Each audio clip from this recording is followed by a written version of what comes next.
I think on this one, it's cool. Approved. As I write this, as Dave writes it, not me. I don't write anything. I'm too lazy for that. I just read other people's scripts and then make money.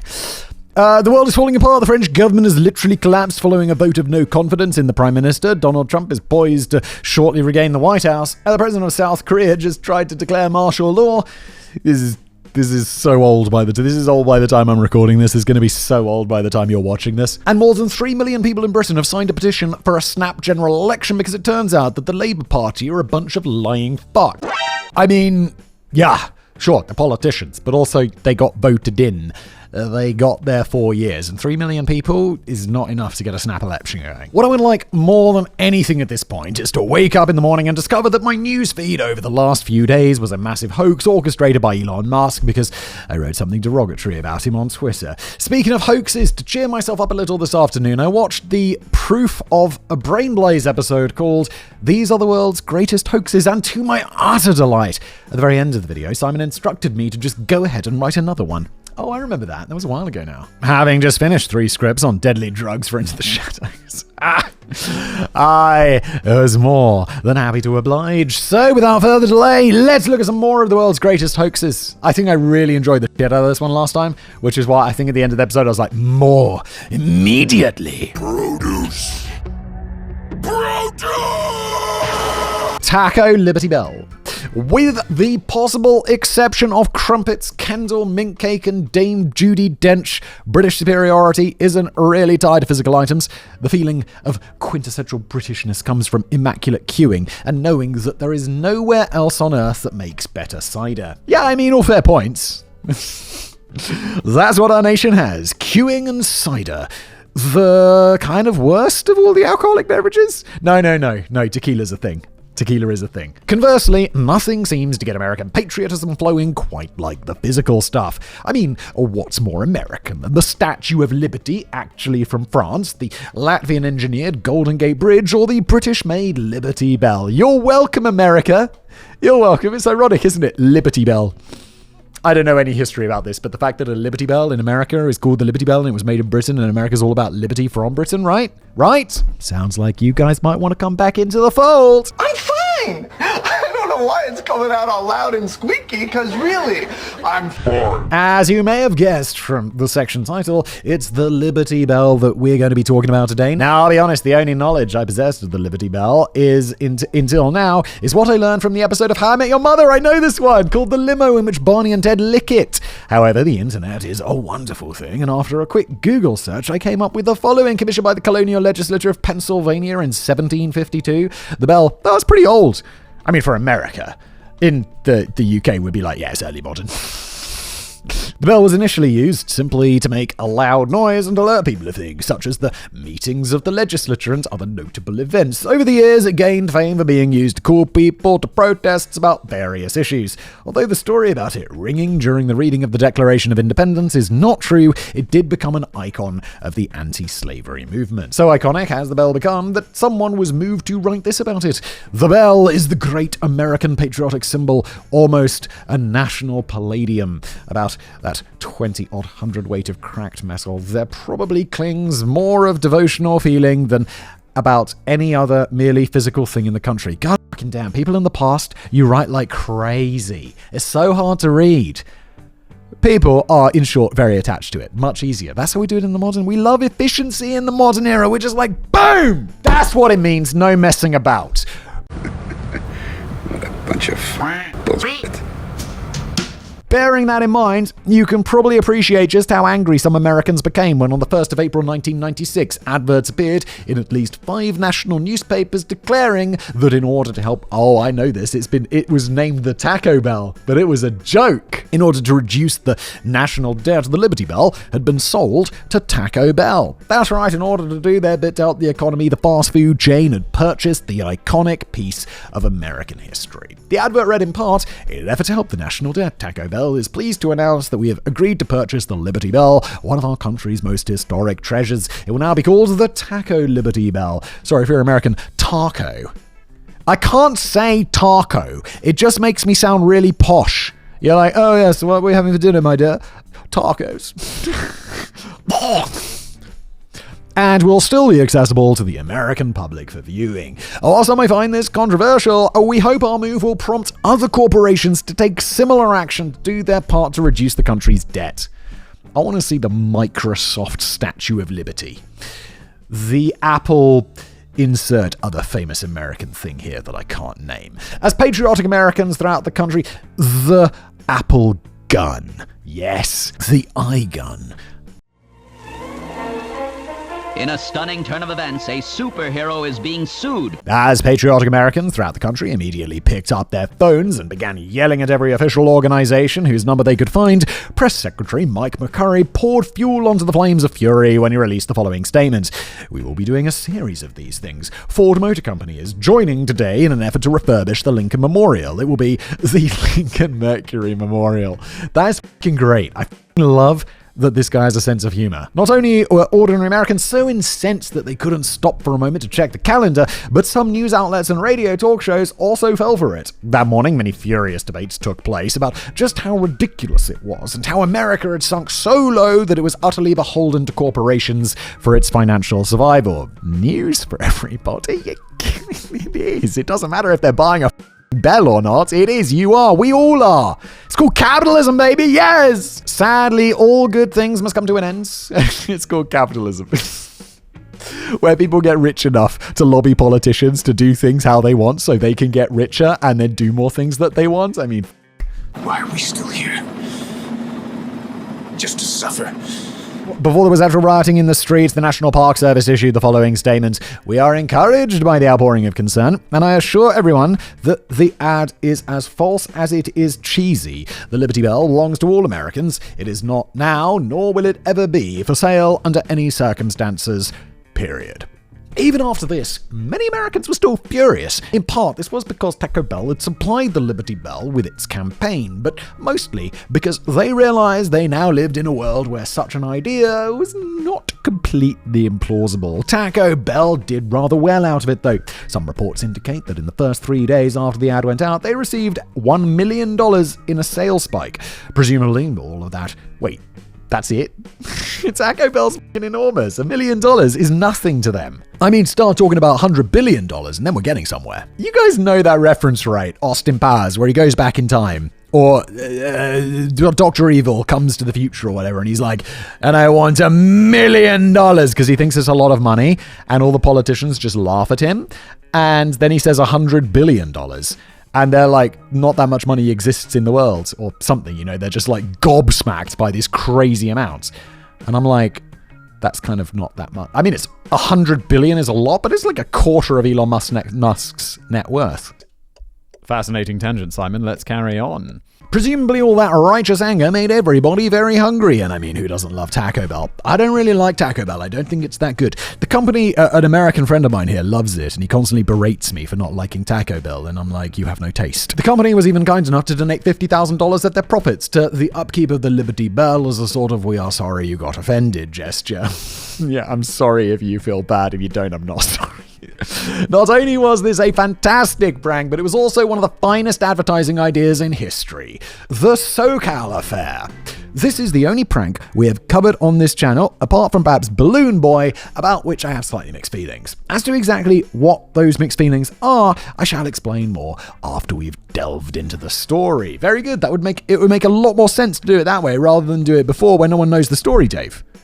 What an excellent creative decision. Have you ever sat down to read a scientific paper in your favorite journal and once you finished, thought something along the lines of, the person who wrote this has no idea what they're talking about. They've clearly just peppered some meaningless bullshit with genuine scientific terminology in order to come across as smarter than everyone else. This happens, right? There's a few cases of people just publishing, like sending something off to a journal to get published and it just being nonsense and people just being like, it's going to be over their heads. It reads like it's over your head. So you're just like, I get it. Give me you. Yeah, I'm smart. I'm smart too. I got like a triple PhD in something. Yeah, let's go. I'm smart. I'm smart, you're dumb. I'm big, you're little. I'm right, you're wrong. Although this happens to me all the time, more often than not, it's due to my own lack of understanding rather than the author of the paper trying to get one over on us. You probably guessed that already. You may even be thinking something like, Dave, you idiot. No scientific journal is going to publish someone's fancy-looking bullshit with at least one other expert in the field having a look over it first. Oh, I mean, in that case, I think Dave is assuming that people have a higher respect for scientific journals than they should, because many journals are excellent, and it's how science gets, it's one of the ways science gets pushed forward. But there's also plenty of journals which are not very reputable. To those of you thinking exactly that, in spite of your mean-spirited assumptions about my intelligence, I would like to offer a friendly warning. Don't dive into the comment section until you've heard me out, because it might just transpire that some genuine scientific publications are guilty of exactly this. Alan SoCal was a physics teacher in New York during the 1980s. After leaving for a while to teach in Nicaragua, that's how we pronounce it in Britain, relax Americans, he returned to discover that the world of scientific publications had changed somewhat during his absence, and he was not happy about it at all. The reason for his displeasure was best described by Ben Goldacre of The Guardian, who wrote, "The liberal left agenda seemed to have been hijacked by hip intellectuals and postmodernist literary theorists teaching that reality is a socially constructed text about which you can say anything as long as you say it murkily." That is possibly the most intelligent way that I mean, God, you can tell he's smart, can't you?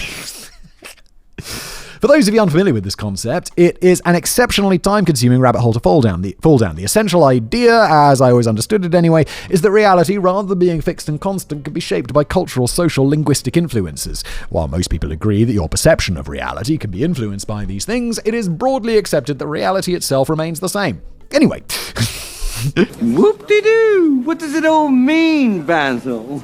With that in mind, before this gets even more complicated than it already is, let's move on to the actual hoax. Yeah, my brain is getting pushed up against the limits. SoCal got so fed up with these pretentious, clueless assholes shitting all over science with their patented mixture of misunderstanding and misquoting that he decided to do something about it. Initially, he planned to write an article in which he would directly attack postmodernism and its misguided ideas, but he was concerned that basically nobody would read it. After mulling over the problem for a while, he had a much better idea. He set to work on a paper called Transgressing the Boundaries Towards a Transformative Hermeneutics of Quantum Gravity. What the hell is even that? If you're at all scientifically minded, I recommend you give it a read because it's utterly fabulous. Although it appears to heartily praise postmodernist thinking, even going so far as to discredit the very idea of basic scientific theory on the grounds that Heisenberg's uncertainty principle somehow renders everything we believe we know utterly false, it is, in fact, a masterful spoon-dripping of satire, meaningless buzzwords and quotations chosen with such surgical precision that they would make even a journalist from The Sun blush. SoCal believed that due to a combination of most followers not knowing what they were talking about and the majority of scientific journals not bothering to check what they published, he would have no trouble getting his spoof article out to the masses. And the best part, he was absolutely right. In 1996, in his own words, after, quote, revising the manuscript until it reached the desired level of unclarity, he submitted it to Social Text, perhaps the most popular proponent of postmodernist thinking at the time. Oh God, it's so... my excuse would be...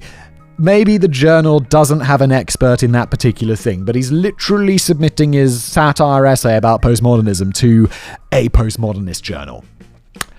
Wow. You son of a bitch! I'm in! They snapped it up, and why wouldn't they? As far as they were concerned, they now had a respected expert in quantum mechanics backing them up. Never mind the fact that none of it was true, and most of it didn't make any sense. The hoax, well, I guess they're submitting it to a non-scientific paper, but it isn't really about science. The hoax worked exactly as intended. Those people who had no idea what they were talking about and happily parroted everything they read seized upon it as proof that they were right all along. Conversely, everyone who had passed high school physics and mathematics fell about laughing in both appreciation of its ridiculousness and admiration for the genius behind the prank. Let it never be said that academics don't have a sense of humor. With regards to the mixed feelings that I mentioned earlier, although I wholeheartedly appreciate everything about this hoax, as someone who spends at least half of their working life conducting research, it does drive me mad when people pull stunts like this. It's hard enough trawling through the minefield of misinformation that is the internet, something only made worse now that people use programs like ChatGPT to write things for them without bothering to check for factual accuracy. People deliberately pissing in the fountain of truth, even to make a valid point, only make the situation worse. What do you think, Simon? Valid point, or am I just becoming a middle-aged curmudgeon? I think you're a bit middle-aged curmudgeon on this one. And look, I'm a middle-aged curmudgeon, but I think on this one, it's cool. Approved! The Whispering Witches of Westminster. There's a note here, full disclosure. Although I found several references to the story online, I was unable to find enough legitimate sources to confirm its validity to the standards that I usually adhere to. Nevertheless, I've included it anyway on the grounds that if it's not true, then it's a hoax about a hoax. And I kind of like that. Let's fucking go. No matter what your political views might be, there are at least a couple of things which almost everybody can agree on. Chief among these is that just once, it might be nice if any politician could provide a clear, concise answer to a simple question when they have been caught out, perhaps lying about exactly what they would do as soon as they got into power. Suck it up and admit they're at fault. I know this is by no means a new topic of discussion. In fact, I watched a pretty well put together video by the Black Belt Barrister about it just yesterday. I don't know that channel, but it sounds good. But it appears that politicians of yore were a little more creative when it came to dodging blame. Way back in 1698, there was none of this. The last government spent all the money and didn't tell us. Or actually, now that we're in, it turns out we'll be raising taxes even though we promised we would not. No. Back then, the witches did it. Witchcraft. In 1698, an anonymous pamphlet was allegedly circulated around London, claiming that a group of mysterious witches had been using their dark powers to curse the country, which is something that sounds absolutely real. These witches, it was claimed, had been spotted on a number of occasions sneaking into Westminster Abbey at night, where they would mutter secret incantations and scrawl mystical symbols on the walls. As to exactly what they were trying to achieve, the website where I initially found the story included the following handy list. Quote, conspiring to curse Parliament, disrupt the monarchy, and bring about calamities ranging from failed harvests to widespread illnesses. So it's a pretty broad spectrum. As to the origins of this mysterious anonymous pamphlet, well, there appear to be two suggestions. The first is that some enterprising newspaper person came up with the whole idea and planned to capitalize on it further down the line, but never actually did. Perhaps they found out there were real witches at work in the area and didn't want to bring their wrath down upon himself. I mean, it was the past. People did believe in this stuff. Silly historical people with tiny brains. What are you, fat stupid? The second, and this is my own personal favourite because I love the idea of politicians today being jealous that they could no longer get away with such a thing, is that it was actually some sort of state-organised hoax designed to plant the idea that the government wasn't responsible for whatever they were currently failing at. That's kind of smart. That's like a historical big brain idea. If anybody does have more information as to the legitimacy of this story, let me know in the comments. Or Dave, you're asking for it. You're asking for it. The Archo Raptor incident. As most of us fully appreciate, dinosaurs were awesome. Yeah, ask my son. He's 3. Fucking loves dinosaurs. For those of you who do not fully appreciate this fact, I invite you to sit down for an afternoon and watch some episode of the kids' TV show Dinosaur Train and then get back to me. All right? Because I'm watching tonight Dinosaur Train with the kiddos. My daughter will be like, I don't want to watch about dinosaurs. I'll be like, too bad. 2 against 1. We're watching Dinosaur Train. Anyway, moving on. Although it's now almost universally accepted that modern-day birds evolved from dinosaurs, or more accurately, theropods, there are a few missing links in the fossil chain. I mean, there's more than enough evidence to support the theory, but it's always nice to have a full set because paleontologists are constantly striving to be the first person to catch them all, and there are unscrupulous individuals out there who think that making the greatest scientific minds of the day look foolish is the highest form of comedy, and any alleged discoveries in this field are treated with understandable skepticism. Even bearing this in mind, when the proposed missing link between birds and dinosaurs, provisionally named Archo Raptor